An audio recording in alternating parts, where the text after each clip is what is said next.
Good afternoon. It's Monday, the 18th of January, 2021, just after 1 o'clock. Welcome to UK Column News. Your host today, Mike Robinson, myself, Brian Gerrish, and we're delighted to be joined by David Scott, bringing us Northern exposure from north of the border.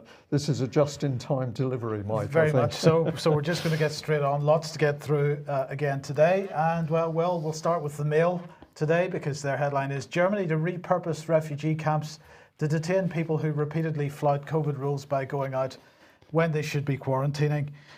So they're saying that the eastern state of Saxony has confirmed plans to hold quarantine flouters in a fenced-off section of a refugee camp set to be built next week.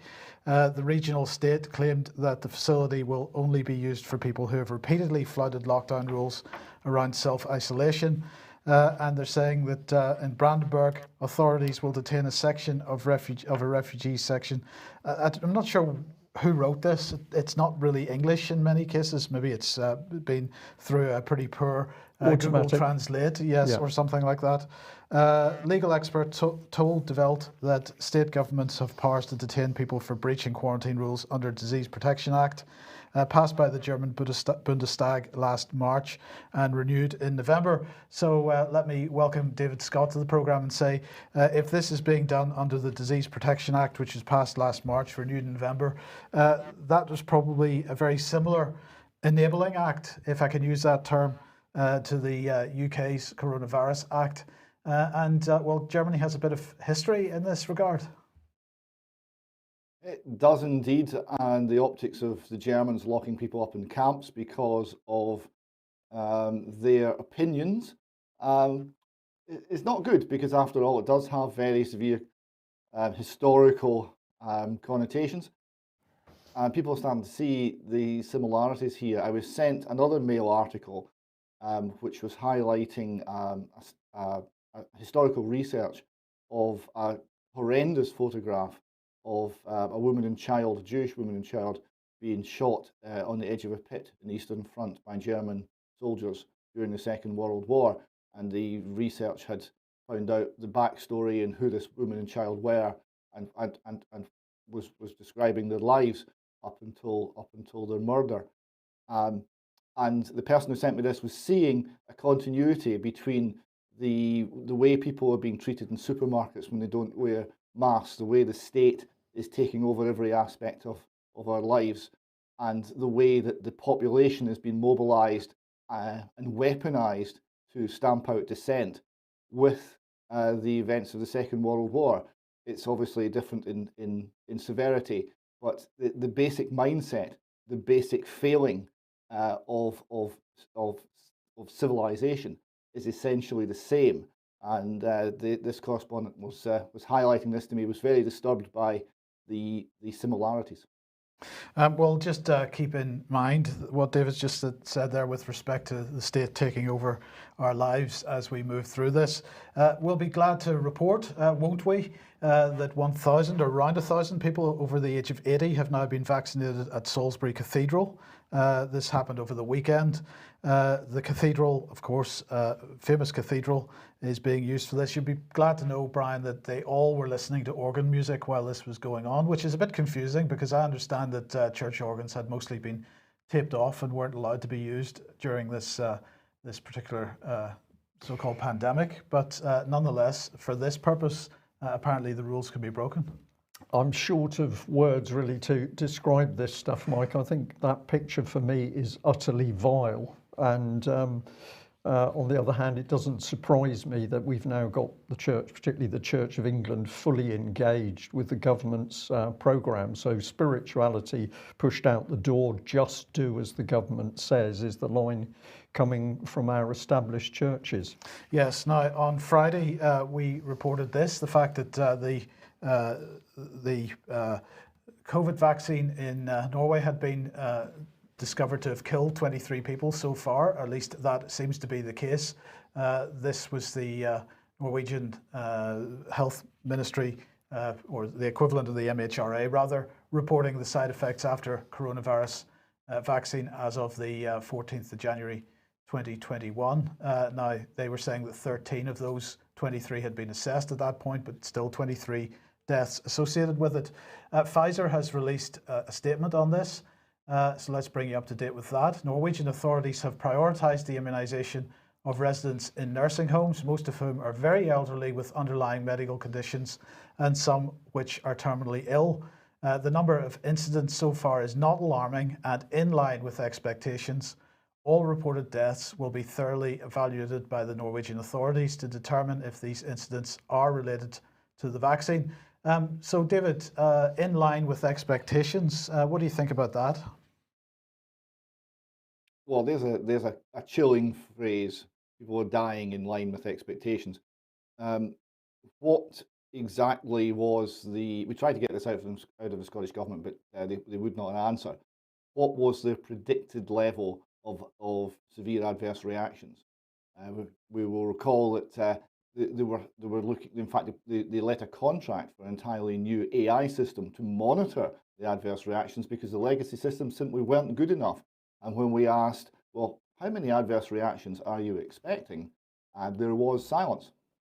And indeed, there has been silence over this Norwegian incident, mostly in the UK, but not in Ireland, because here is the Health Service Executive, equivalent of NHS, Public Health England sort of organisation. HSE issues new advice on COVID-19 vaccine for very frail elderly who have serious disease after a number of deaths in Norway. This is the Independent in Ireland, and they're saying that health staff are administering the COVID-19 vaccine in long-term care settings across the country, being told it's not appropriate to give it to residents whose duration of life may be shorter than the length of time it would take for the jab to work. The advice is being issued through the HSE because of the deaths in Norway and so on. Well, the one UK newspaper that I've seen that did cover this was the Express. I haven't seen it anywhere else in any great detail. Norway urgently changes COVID vaccine guidance after 23 die in days following Pfizer jab. But what I found fascinating about this article, which is pretty devoid of any detail and pretty poor English used in it as well, so again, clearly written in 5 seconds, but the comments at the end, the ones which have been selected by the editors, so they're all editors' pick comments. And what have we got here? Considering how many older people being vaccinated, I would expect some deaths, says Brian Green Tony. And then Steve Jones too says, most of whom are very elderly with underlying medical conditions and some which are terminally ill. Has anyone died who has no underlying medical condition? So you can see what they're doing there. They're trying to reflect back the questioning of the number of people being named as having died from COVID-19 and the whole underlying medical condition issue back onto this. And then Paul Seston here saying, the very best people in this field have no idea how to beat this pandemic, but they're trying. The uneducated folk seem to have all the answers. So I'm going to label those as 3 77 Brigade comments, all selected by the Express. But the Guardian, not really wanting to comment on this with a UK perspective, has decided to talk about Australia. Health Minister reassures Australians over vaccine rollout after Norway adverse reactions report. And Greg Hunt said on Sunday there was no change to the government's vaccine rollout plans, and safety is Australia's #1 priority.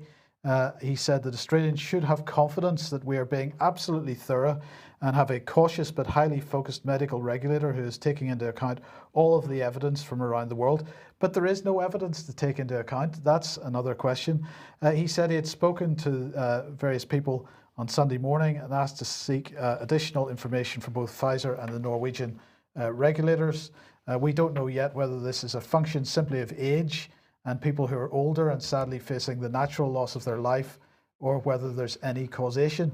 So this all seems a little bit hypocritical, because when it comes to people that are dying from COVID, it doesn't matter what age they are. It doesn't matter whether they are coming to the end of their lives anyway. We've got to lock down the world and destroy economies and so on. But when it comes to the vaccine, that's all right, because they might be of a certain age and would have died anyway. There are double standards being applied here.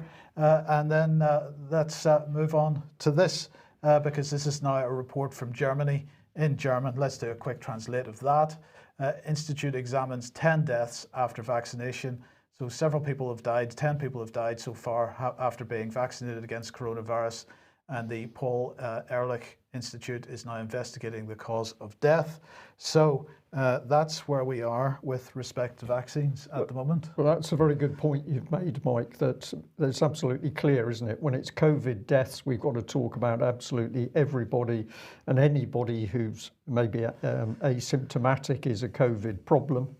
But when it comes to the vaccine side, well, actually, I was going to say they're just described as incidents. Deaths have just become incidents, nothing really to bother about. But David, the headline from the Lancashire, is that the Lancashire Post? Preston councillor rushed to hospital with severe COVID vaccine side effects. Yes, I think this is the first time we've covered an article in the Lancashire Post. Speaking to the Post, City Councillor Pav Akhtar has described how he was left fearing for his life after being admitted to Royal Preston Hospital within hours of the jab.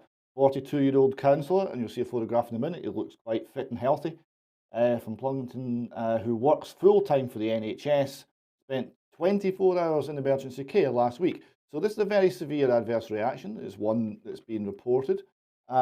And the gentleman concerned was quoted directly describing his symptoms. He said, but the flu-like snuffles and muscle ache kicked in, followed by a horrendous fever. When I closed my eyes to lay down, I felt like the top of my scalp was melting and sliding down my face. It was horrible. So this is the reaction he's describing. And given the fact he works for the NHS, how did he process that experience? What did he say to us all about how we should view the vaccine? Well, he said, I'm all sorted now. And some older and much frailer family members have had their jabs without any side effects. Everyone definitely needs to get their vaccination as soon as it is offered to them, so we can start to get some control on the disease. And he continued, this is our shot, I'm not sure if the pun was intended, this is our shot to get back to some semblance of normality. Getting vaccinated will help protect us and our loved ones.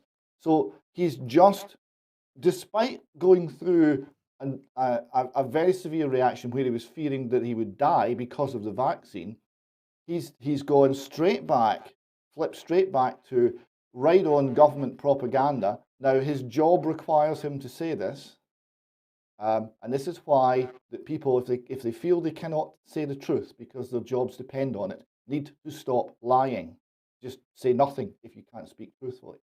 He's completely ignored his own experience, and he's pushing out the government propaganda as though nothing had happened. Yeah, David, I find that report just extraordinary. If you had been that ill, if you'd been in essentially A&E for 24 hours, emergency care, you would come out a very scared person. How could you possibly be recommending that your frail relatives then have the same jab? There's a dissonance here which needs some real investigation. I don't even think this is the pressure of his job. There is something wrong about this report, in my opinion. But let's move on. David, who's exempt from wearing masks? I'm scared of abuse for not wearing one. So this is the BBC doing a fine piece of psychological attack on the British public in the way that only the BBC can. This is a piece of work. So this is a young lady, Georgina, who's terrified about being confronted for not wearing a face covering. Right, now she describes how wearing a face covering affects her. She says, my heart races, I get really hot and start sweating, I start shaking, all the noise in the shop seems to get louder and the lights seem to get brighter. Right, so she's getting a very unpleasant reaction to wearing a mask. Right, so this is not minor. So she continues, I have a few sensory problems. It is stressful enough going into a shop when you have autism with the background music, the beeps of the till, customer announcements, people talking. It says she's glad that shops, here the BBC starts editorialising, she's glad that shops are clamping down on the non-mask wearers, but worries about being mixed up with people who are determined to break the rules and lie about being exempt. So this isn't a sympathy piece for people who are getting hassled in shops. No, this is a masked attack on those people who the BBC have decided are lying about being exempt. How the BBC know this is not clear. David, yeah, well, indeed, but of course, what is the effect of that statement going to be? Let's assume there are some people that are lying about being exempt. Those are relatively few. By far and away, the most people that are contacting us are people that are or have a reason to be exempt and are absolutely suffering as a result of the effect that the security guards and so on are having on them. So what that sentence does is sow doubt in people's minds that actually somebody who's saying they're exempt is a liar. Exactly so, and it gets worse. And she carries on, I don't carry my diagnosis letter and assessment scores around with me. And people often say, you don't look disabled. So there's a suggestion that maybe she should carry this information. Without it, it's not been stated that she doesn't need to carry this. These people have no right to ask her. The BBC are not saying that. Georgina's seen videos online of people without masks being abused by others and says the possibility of that happening to her is worse than having to wear a mask. I know I wouldn't be able to stand up for myself. Now, this is very interesting because of course the videos that we've seen are people going into shops and successfully arguing with the mask Nazis and security guards and standing up for their rights, and the supermarkets having to back down. The BBC knows we've seen these videos, and they're trying to say, well, there's lots of other videos where people are being abused by the public. They're also encouraging the public to abuse people who are not wearing a mask. And they're also saying, oh, I know I wouldn't be able to stand up for myself. So they're saying, be afraid you won't be able to cope with this. It's very, very dark stuff. And it gets worse again. She continues, unlike the disability blue badge scheme, you don't have to prove you're exempt from face coverings. There's no legal requirement to carry an exemption card, says the BBC. So they now admit this. But they then immediately walk that back. So they say, until there's something more official. So we need something more official because we can't trust the public. Georgina will carry on wearing one despite the distress it causes. So she's so frightened, and the BBC are endorsing this as the right approach. She's so frightened she's going to wear a mask anyway until there's an official government scheme so she can prove that she's exempt. And then the quota, if I was confronted, I'd probably be awake all night replaying the situation in my head and what I should have said or done differently. If I went through a situation like this, my anxiety would be so high that I'd be scared to leave the house. Yeah, David. That's the BBC. They're promoting fear, and they're promoting essentially vigilanteism. I think that's an appalling. I'll just add to that, David, of course, that reporter, Kirsty Grant, is actually BBC Newsbeat. So that article is specifically targeted for children and young people, which makes it even more despicable. Okay, now we have seen a load of headlines like this over the last several months. COVID-19, second wave spreads new virus strain in South Africa, hits younger people hard. And here's another example, COVID-19, patients are younger and sicker than in the first wave. Here's another one, this is a Sun, young people at more risk of coronavirus second wave, as it could be very different from the first. And here's the BBC from November last year, COVID, children more likely to be infected in the second wave. Well, we've seen headlines like this for week after week after week in the last few months. I thought it's time to just have a look at some of the numbers, and thank you very much to the viewer who gave me a little bit of help with this. So let's have a look at those numbers. So if we look at April as an example, being the peak, the total number of deaths attributed to COVID-19 in April was 26,683. And as you can see, 54 of those were for under 30s. 124 were for people in their 30s, 420 for people in their 40s. We get to December, and the total of deaths attributed to COVID-19 in December is 14,633, 17 for people under 30. So that's 0.2% in April and 0.1% in December. So again, the headlines, absolutely the lie of the headlines proven through the numbers, and that's absolutely clear. Yeah, propaganda at its worst. Well, one of the things we've been paying attention to is the increasing power of supermarkets, because of course most people shop at a supermarket at some stage. Many people shop at supermarkets for food all the time, but we're now seeing the supermarkets gain more and more power simply to enforce government policy. And probably the gold medal goes to Asda here. And thank you very much for the person that alerted us to the email which Asda CEO Roger Burnley has been sending out to customers. Let's have a look at what he had to say. We are incredibly proud to announce that Asda has become the first supermarket to support the NHS vaccination programme using in-store pharmacies to provide COVID jabs. So you can go to the church or you can go to Asda, Mike, at least you've got a choice. The first in-store vaccination centre opens in one of our Birmingham stores later this month, and qualified Asda pharmacy colleagues will administer the vaccine to priority groups identified by the NHS. How can they be qualified already, Mike? What do they actually know about this vaccine? I would be very interested to know. The site is the first Asda pharmacy to be approved to support the Pfizer-BioNTech vaccine programme, and we're continuing to work with Public Health England and NHS England to assess other sites that could support this programme. So Roger Burnley, not just about food, he's about making sure that you adhere to the government's programme, and he's going to mix provision of food with getting the vaccine. We've also offered NHS England the full use of our 238 in-store pharmacies and qualified pharmacists to support the rollout of the Oxford AstraZeneca vaccine programme, which has just begun, and we stand ready to support authorities as needed in Scotland, Northern Ireland and Wales. So the job of Asda is to support the authorities. It's not to provide you with a shopping experience. Following last week's national lockdown, we strengthened the existing measures in stores to protect customers and colleagues, which included extending the period of our, quote, COVID safety marshals. I believe, David, you would call that a mask Nazi. But they're going to be on duty at the front of every store from 8 a.m. to 8 p.m. so that they've got the maximum opportunity of frightening people, presumably.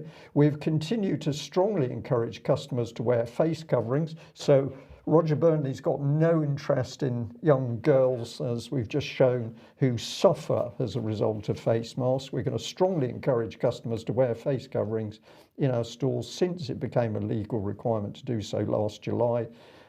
We provided masks free of charge to any customers who've got to bring their own. And he goes on, because there's more. We've also reviewed store occupancy levels to help maintain social distancing. Customers can play their part too by shopping alone where possible and using scan and go technology to speed up their shopping trip. Apologies about the extra E. So what risk assessment do we think Mr. Burnley has covered out into masks or indeed social distancing? And I think we'd have to say, I suspect the answer is none. None.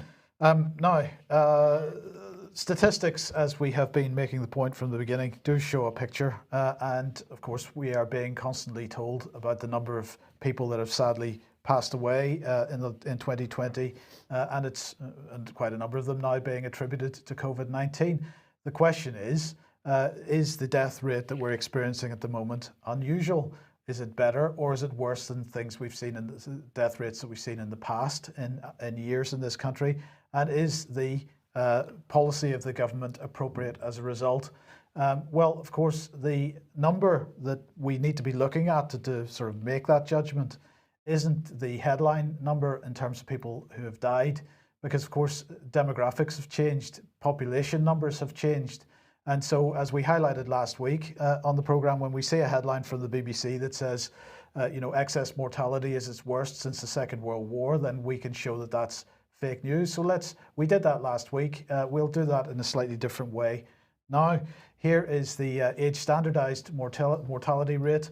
Now, ASMRs account for changes in population size and age structure. So we've had an ageing population. The population has increased significantly.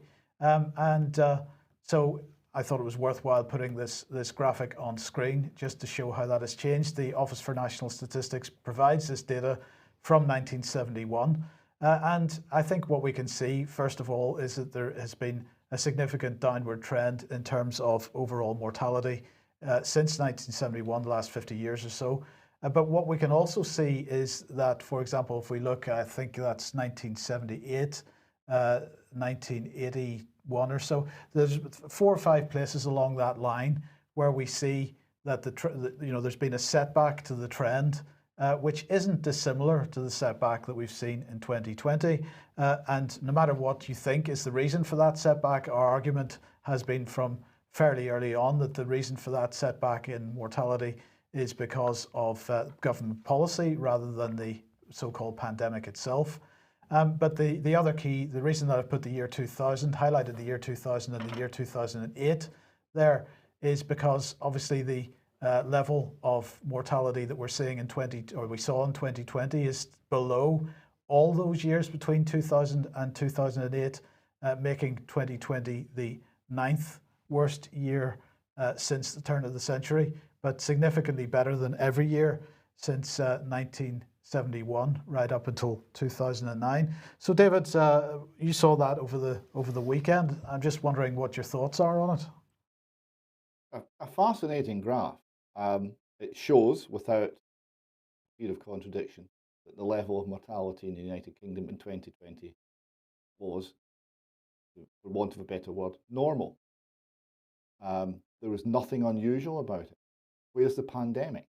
Where's the huge spike? It just doesn't exist. So we're being lied to.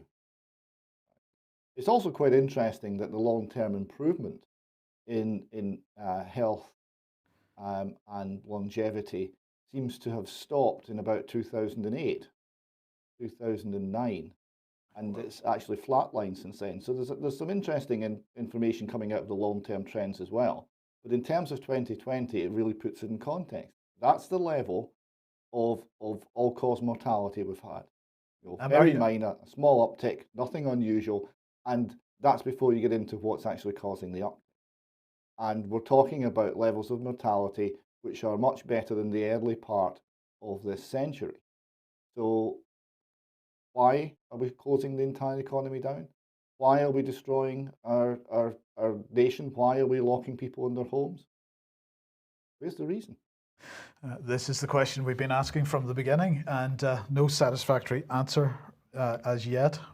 Where does that take us? Well, it takes us that apparently we might be released from lockdown. So we've chosen this Daily Mail headline here.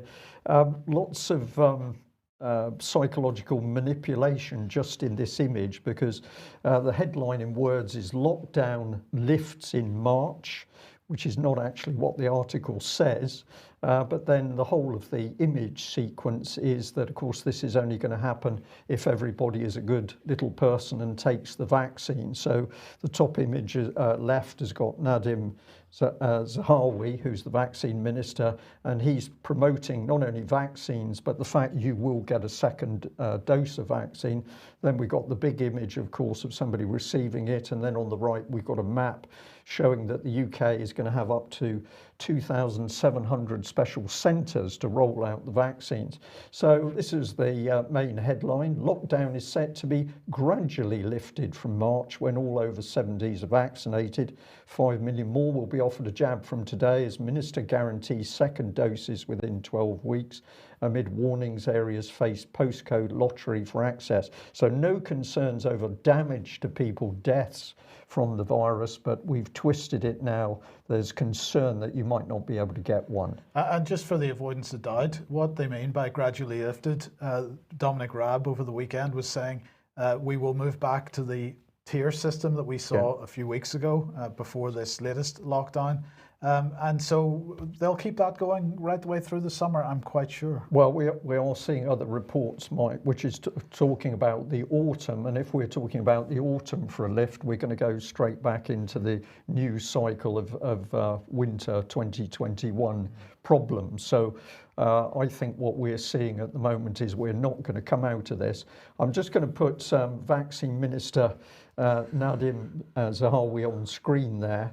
I don't know what it is about this man, but I don't trust him. There's something about him I've just put that up with the question, should the public trust this man? Seems to me all he's doing is taking the advice coming straight out the pharmaceutical companies and then telling us that we should take their product. It's maybe something to do with the fact he looks like Anton LaVey, but anyway, that...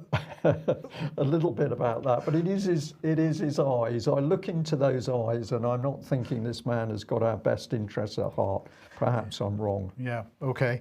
Well, look, if you like what the UK Column does and you would like to support us, then please head over to ukcolumn.org/community, and there are options to help us there. We hope you'll join. And also, if you'd like to support us, we do need your help to spread the information. We are on Twitter for the moment, on Facebook for the moment, on YouTube for the moment, also on BitChute and DLive. And we're streaming out regularly on dlive.tv now as well.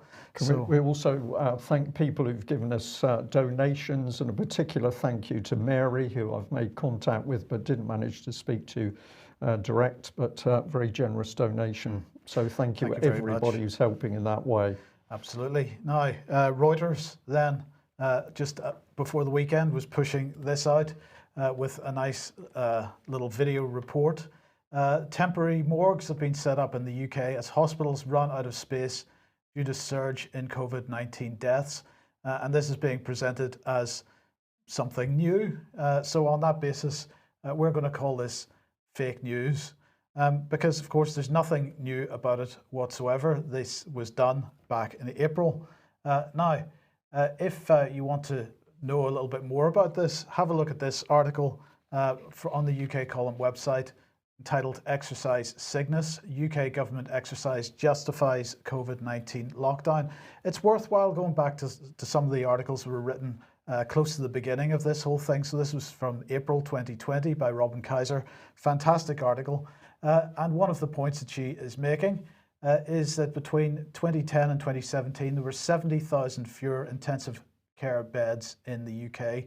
So there's been a systematic reduction of intensive care capability in this country, and despite that the government has known that, because we're going to show you they've been practicing for this kind of thing for quite a number of years, they haven't done anything about it. So what was Exercise Cygnus? Let's have a look. Following the publication of the 2011 preparedness paper, the number of ICU beds continued to fall. Then 5 years later, the government held an unusual and secretive event called Exercise Cygnus. It involved all government departments, all local authorities and the NHS right across the UK. Its report has not been published for, quote, national security reasons, and so as not to frighten the public. However, according to those with first-hand knowledge of the operation, Cygnus script contained a scenario of a patent lack of capacity of ICU beds and personal protective equipment.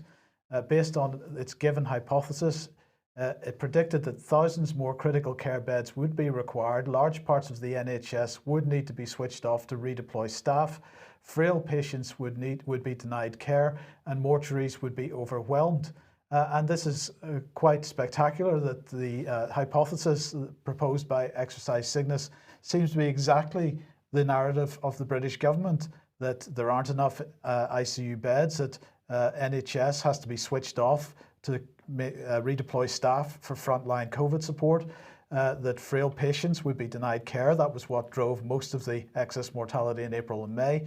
And mortuaries would be overwhelmed. Well, they weren't and they aren't, but that's the narrative that's being certainly given to us by Reuters once again a couple of days ago. And also in the article is this image showing the temporary mortuary set up in Ernsettle Fort in Plymouth, local to us, but that was, of course, back in April. And just to confirm that that actually did happen, here is the section from the Plymouth Council website, plymouth.gov.uk, from the 27th of March 2020, setting up temporary mortuary facility at Agaton Fort in Ernsettle, which they acquired on a temporary basis. They hoped that they never were going to use it. They never did use it. They won't use it. Because I'm sorry to put it in these terms, but the bodies just aren't there. And that's because the facts around COVID are not correct. So let's take it a step further and have a look at the essentially lockdown or stay at home, we'll call it, because thank you to Viewers UK column who pointed out to us this report, which we think is worth showing. This is exactly the sort of professional, informed medical specialist report that the mainstream media doesn't want to talk about at all. So the title is Assessing Mandatory Stay-at-Home and Business Closure Effects on the Spread of COVID-19. Let's blow this up a bit. So this is the document, and you can find it, because we're going to encourage our viewers and readers to go and look at this material themselves. You can go to the European Journal of Clinical Investigation and find the paper, and I've put the address for that on the right hand side of the screen, but we'll give you the conclusions in simple terms. It said, while small benefits cannot be excluded, we do not find significant benefits on case growth of more restrictive non-pharmaceutical interventions. Similar reductions in case growth may be achievable with less restrictive interventions. And the second part, we do not question the role of all public health interventions or of coordinated communications about the epidemic, but we fail to find any additional benefit of stay-at-home orders and business closures. So we've got the whole of UK economy effectively destroyed. I think we're sort of somewhere between 25 and 30% of the UK economy destroyed, and yet when qualified people come up and make comment, the BBC and the rest of the UK mainstream media doesn't want to discuss it. Let's have a look at the quality of the people who spoke out. They're qualified in so many different areas that I can't get it all on screen, but I've included medicine, disease prevention, population health, epidemiology, biomedical data science, metadata research, econometrics, and a whole host more. These are the main people who wrote that paper. Aaron Ben David. They are mainly from Stanford University, but they also are involved with many other bodies. We've got Christopher O, research data scientist at Stanford University. We've got John Ioannidis, Professor of Medicine, Epidemiology and Population Health, and a whole range of other things. We've got this gentleman here. So these are fully qualified people, but of course none of these voices appear on mainstream news at all. This is simply filtered out because it doesn't fit the government narrative, and it would have us questioning while we're locked up in our homes, and for many people they're unable to go to work. Yes, but good news, Brian. Care for the vulnerable. Stasi Britain is being brought in the name of care for the vulnerable. It's all about looking after people, making sure that everybody's okay. So a satellite-enabled app for your phone called CareView has been launched. And this is all about tackling social isolation and loneliness in urban areas by enlisting the help of an army of professional volunteers across the city, including police, postal workers, charity workers, who register on the app. And when they see signs that people might be experiencing social isolation, they click on the app, and the location that they were passing is recorded via satellite, apparently.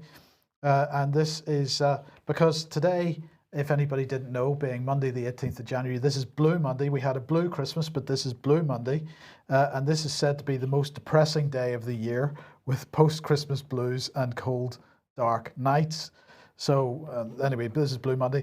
And so people out in the community can tap the app when they spot signs that a householder might be struggling, like rubbish dumped in the garden or curtains that always remain shut.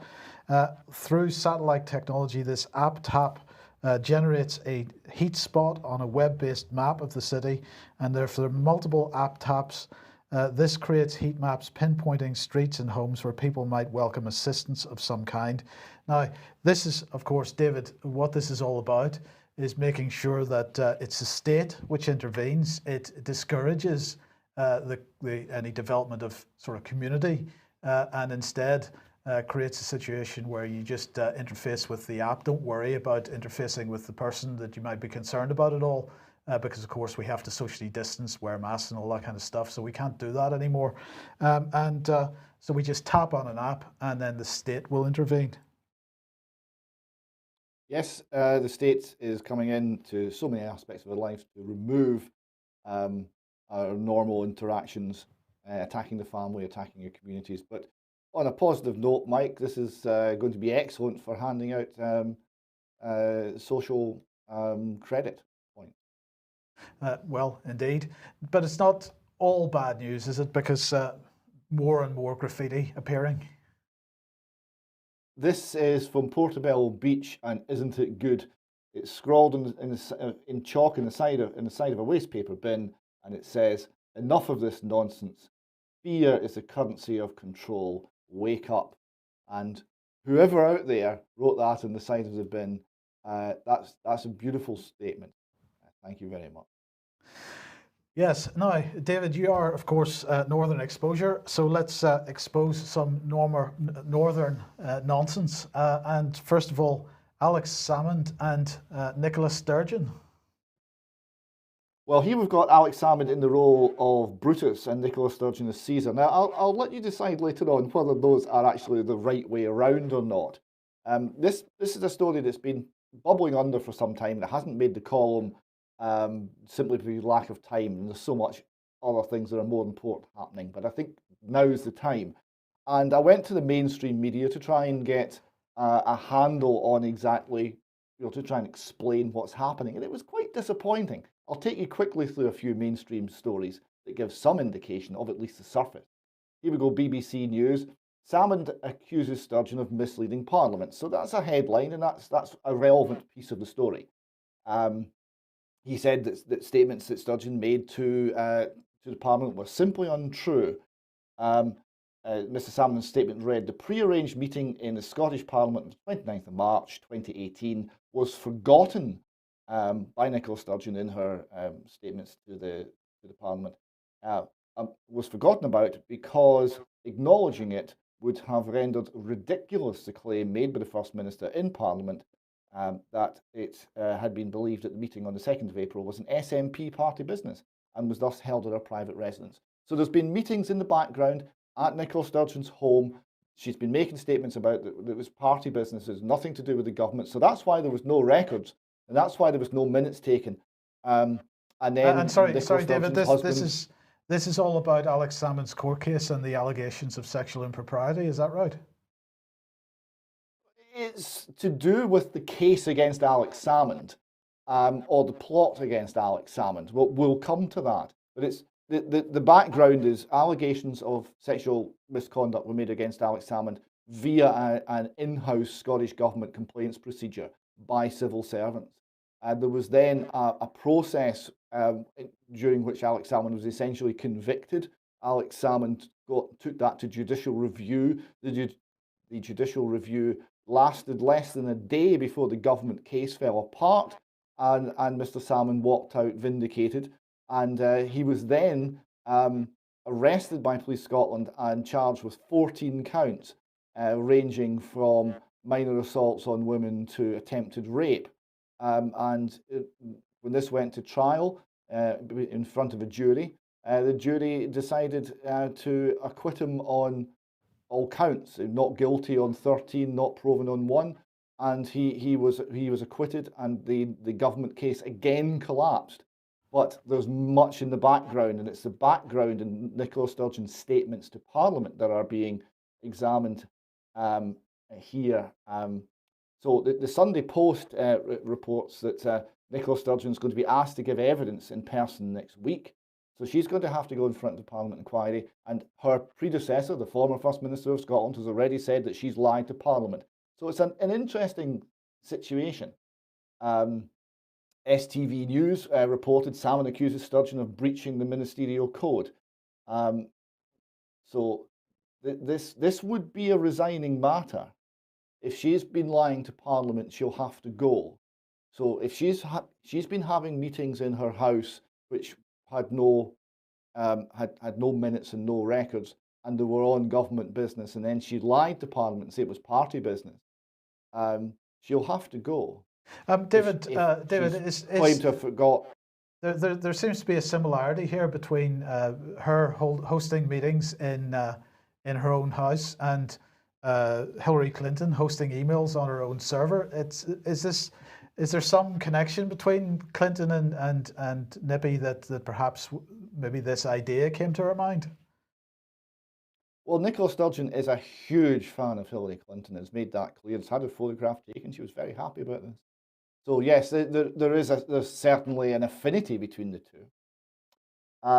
So it gets more complicated. So here the Telegraph is reporting that Alex Salmond demands the inquiry gives him immunity against prosecution so he can tell the whole truth.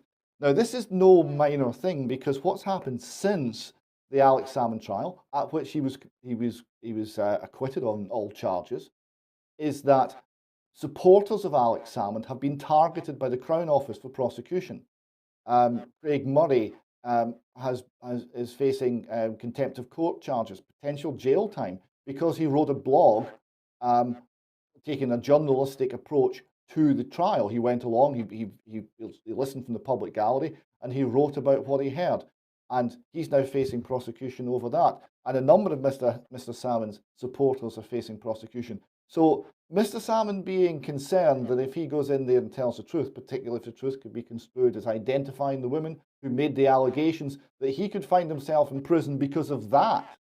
So I think this is actually a valid concern from Mr. Salmond, and he's trying to get that resolved. The Scottish Crown Office are not really playing ball. Crown Office believes there's no legal basis for any assurance of immunity from prosecution for Mr. Salmond's appearance before the committee, a very Crown Office way of phrasing it, so they know nothing. Now, we've then had a series of hearings. The SNP party leader and husband of Nicola Sturgeon has appeared before Parliament, and so have a number of civil servants. The civil servants got a little help, it would seem. Here we've got the Telegraph reporting taxpayers foot a £55,000 bill to prepare civil servants for the Salmond inquiry hearing. This has raised concerns that the civil servants are being coached, which would be illegal. Now, how much preparation does £55,000 buy you? Shall we see? This next clip is Leslie Evans, having benefited from £55,000 of witness prep and going before the Scottish Parliament committee that's investigating the Salmond affair with one of her customary smooth and polished performances. You would roll the tape. So concerned that it could become a story. I didn't know, and I was concerned that we would be ready in whatever form that story might blow, because the media was very volatile at that point and reporting on everything. At the same time, I was told that there were other people who were coming forward with concerns, not complaints. So concerns, they were not registered. And I'm looking around here to see if the convener is comfortable with my response. I'm in danger of becoming uncomfortable. Okay. Can I draw it back and just yes, before I Wow. Right. Okay. Now, the question I have for you, gentlemen, is how bad was she before £55,000 of witness prep? Well, didn't get rid of how nervous she clearly was, but yeah. And looking to be led by the convener, and the convener was a plant. The convener's part of the SNP machine as well, but the conveners had to admit that really it's not good enough. So the attempt at covering things up seems to be falling apart because the whole situation smells so badly. I would point out very briefly that Leslie Evans is well known to us via the Robert Greene case. And Robert Greene and I were in correspondence with her for some time about the Dame Elise Angelini situation and the money given to Dame Elise Angelini in order to take out a private civil prosecution against Robert Greene. And when we started asking questions, Leslie Evans was leaking information all over the place. It was wonderful. We couldn't believe how naive she was. Helpful, inadvertently helpful. And eventually she was instructed by a lawyer within the Scottish government not to talk to us anymore. They couldn't trust her to talk to us. and write letters and correspond with Robert Greene and I. So there's clearly a problem with Leslie Evans in terms of keeping information close. And it wasn't solved by £55,000 of witness prep. Now, all of that's fair enough, but it doesn't really get to the heart of the problem. And the mainstream media have not. Now, I've got, this next bit's quite wordy, so bear with us. But and Brian and Mike, please interrupt as we go through this, because it raises important issues. But this is a blog from a gentleman called Robert McAlpine. Now, he's a supporter of Scottish independence, a supporter of the SNP. And one of the people who've been trying to provide some intellectual basis for Scottish nationalism and the drive for independence. And he's deeply troubled by this, and his blog gets into what it's actually about, which is a lot more than simply Nicola Sturgeon lying to Parliament. So he writes here that this time 2 years ago, I sat in a cafe close to Holyrood in a state of what I can only call shock. The enormity of what I just heard was sinking in. Over the preceding 3 hours, I've been introduced to all of the gory details of the plot against Alex Salmond. The last 2 years has at times been surreal for me as a result. And he continues, to explain what I'm going to write, I need to tell you something about my fundamental beliefs. I've worked close to power of government my whole life. I've studied and read widely on power. I'm also a strong believer in social change. So here we've got a gentleman, he's a left-winger, he believes in the big state, he believes in big government, he believes in all of the things that the Scottish National Party and the Scottish independence movement is pushing. But even he can't buy this. Even he's troubled by it. He's starting to think, well, this smells too bad. He continues, everything I've seen has driven me to the same conclusion. Nothing is more important than integrity in public life. That may seem anachronistic to some given modern political culture, and not particularly left-wing, telling comment there. But the positive change I want cannot be built on anything but the firmest foundations. When corruption or misuse of power creeps into those foundations, nothing good can be built on them. So here we see people who have got the complete opposite political viewpoint from me, for example, but they're coming to the same conclusions, that the corruption is too much. The corruption means that the nation must fail unless we do something about the corruption. So it's encouraging that people from the left are seeing this too. So he continues again, in the position of power, you should never create laws or procedures for a purpose related to the pursuit of an individual. It represents a gross misuse of power. I'm of decided.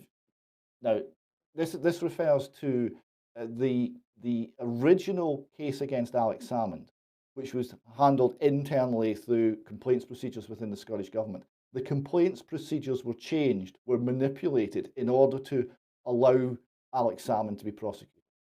It's a plot against him. That's what he's saying, and I think that's correct. He continues, I'm of the decided view that the same people merged this process with the grooming of complainants against the same individual, and on this ruling of a ruling of the Court of Session strongly suggests I'm correct.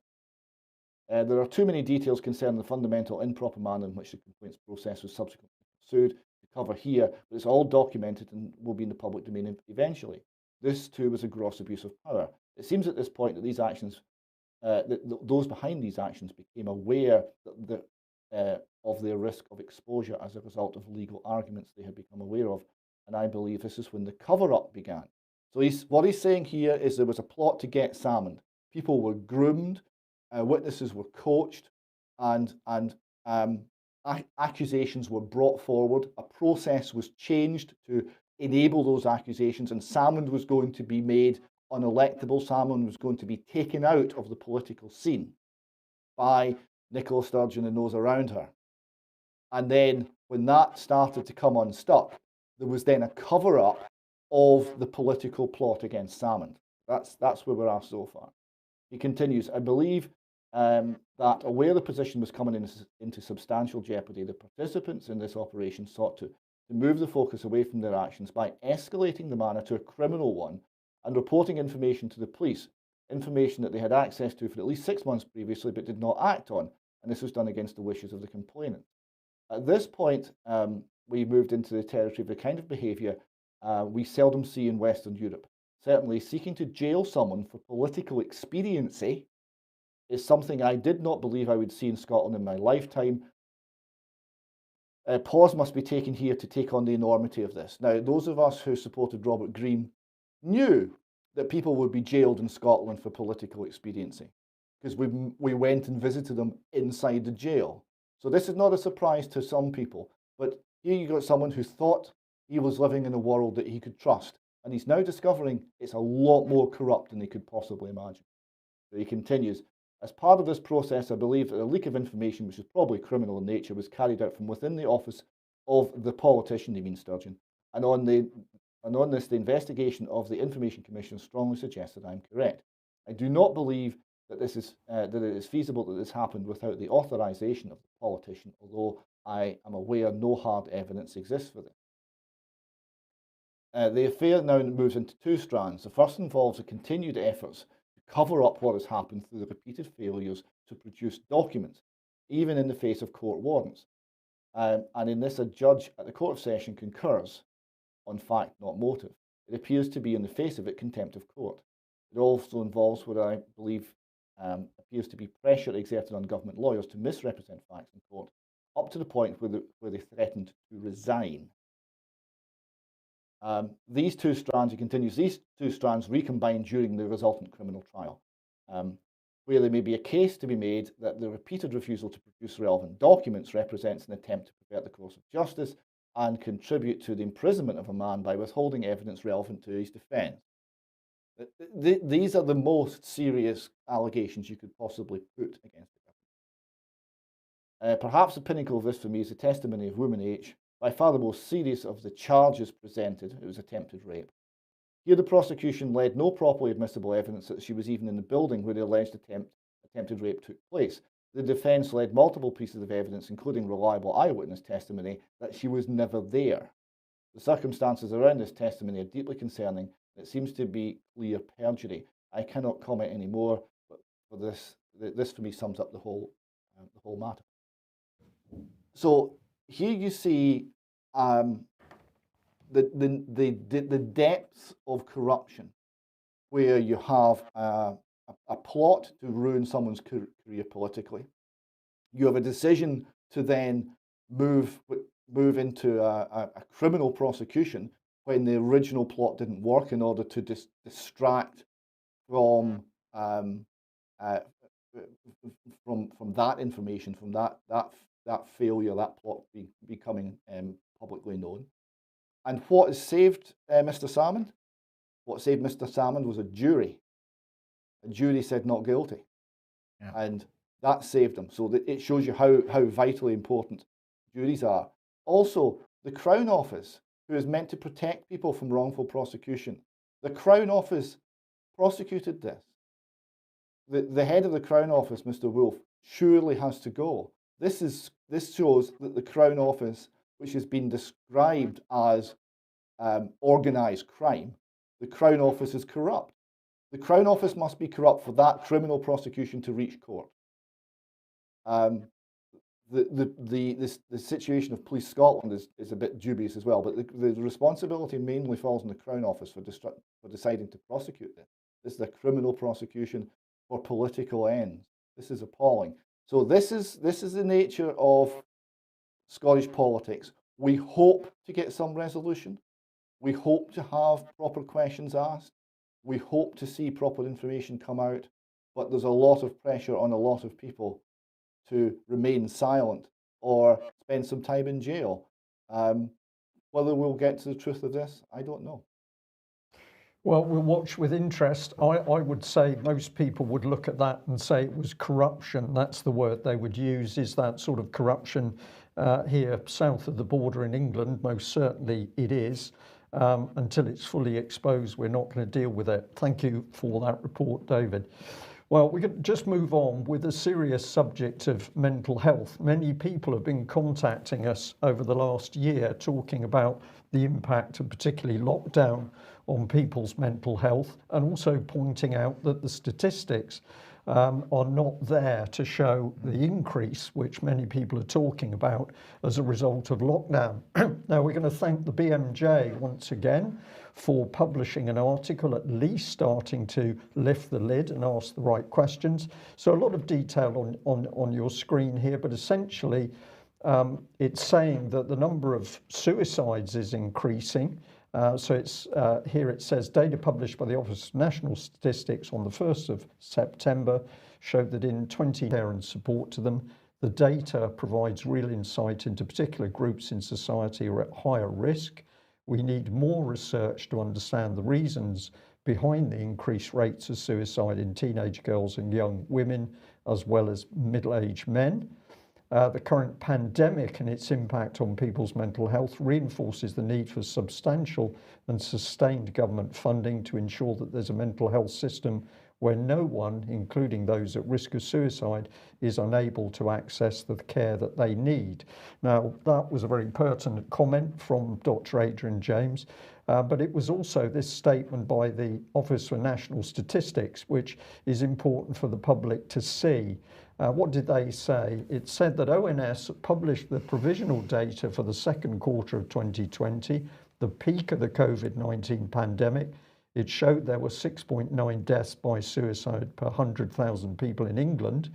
This was the lowest of any quarter since 2001, but the ONS said that the lower number between April and June should be interpreted with caution because the pandemic meant that inquests were delayed. So this is a very significant comment. It went on, given the length of time it takes to hold an inquest, around 5 months, we do not currently know the total number of suicides that occurred during the coronavirus pandemic. And this appears to be the case. Many people working in mental health are saying to us how bad things are and the major effect, adverse effect on people's mental health. But at the moment, we haven't got any full statistics showing what's going on. And the professionals are saying the government needs to deal with this very quickly. Will they? I'm not convinced, Mike, because I think the moment they do, it's going to put more pressure on releasing lockdown. Now, the question in many people's lips is why are we having this lockdown? Why are we doing this damage to the economy? Now, at the weekend, the virtual Davos begins. This is the World Economic Forum's annual Davos event, which of course people aren't able to go to in person this year. So they're running it virtually. They're going to host a proper Davos later in the year in Singapore when they believe that people are going to be able to attend in person. But over the last several months and really beginning at September, October, November time last year, we started seeing things like this. This is Deutsche Bank. Climate neutrality. Are we ready for an honest discussion? Because of course, when you're looking at Davos, the Great Reset and the World Economic Forum, it's all about the new Green Deal. So the European Green Deal labels the goal of climate neutrality by 2050 as a growth strategy where no one is left behind, says Eric Hyman of Deutsche Bank. Well, here is probably the key quote from this particular document. He says, a certain degree of eco-dictatorship will be necessary. The impact of the current climate policy on people's everyday lives is still quite abstract and acceptable for many households. Carbon prices will have to rise considerably in order to nudge people to change their behaviour. And of course, this is what the whole COVID thing has been about from the beginning, behavioural change. That's why the behavioural economists and the behavioural psychologists have been so central to the activities of SAGE and the eventual government policy. But around the same time that this Deutsche Bank article was being published, Financial Times ran this headline, UK set to miss goal to cut carbon emissions to net zero by 2050. And they said researchers urge government to engage with public to force behavioural changes. And what they were writing about in this Financial Times article was this report here, called Behaviour Change, Public Engagement and Net Zero, a report for the Committee on Climate Change. And some of the headlines around this at the time were making the point that unless, this was published in October 2019, by the way, they were making the point that unless there was significant behaviour change, the goals towards net zero weren't going to be met. And they were really asking, how could this behaviour change actually be created? How could we, because it's so significant that people just aren't going to move fast enough. But then we look at who wrote this. Well, let's see, Dr. Richard Carmichael from Imperial College London, this is from the Centre of Energy Policy and Technology. and the Centre for Environmental Policy at Imperial College.